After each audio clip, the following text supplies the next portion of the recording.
Hello, ಈ ವಾರದ ವಿಷಯ ಏನದ? ಸ್ಪರ್ಶ, ವಾಸನೆ, ಗಾತ್ರ.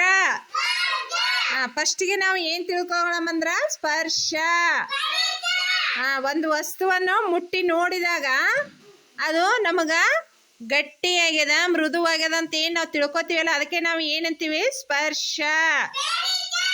ಈಗ ಜೈಬ ಒಂದು ಬಾಲ್ ಹಿಡ್ದಾಳಲ್ಲ ಕೈಯೊಳಗ, ಅದು ಏನು ಮೃದುವಾಗ್ಯದ ಗಟ್ಟಿಯಾಗ್ಯದ? ಅದು ಮೃದುವಾಗ್ಯದ ಅಂದ್ರ ಮೆತ್ತನೆ ಅದ. ಇನ್ನೊಂದು ತಗೊಮ್ಮ ಬಾಲ್. ಆ ಬಾಲ್ ಹೆಂಗದ?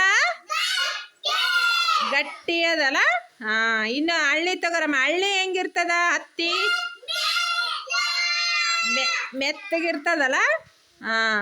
ಆಮೇಲೆ ಮಣ್ಣು ತಗೊಮ್ಮ. ಮಣ್ಣು ಹೆಂಗಿರ್ತದ? ಮೆತ್ತಗಿರ್ತದ.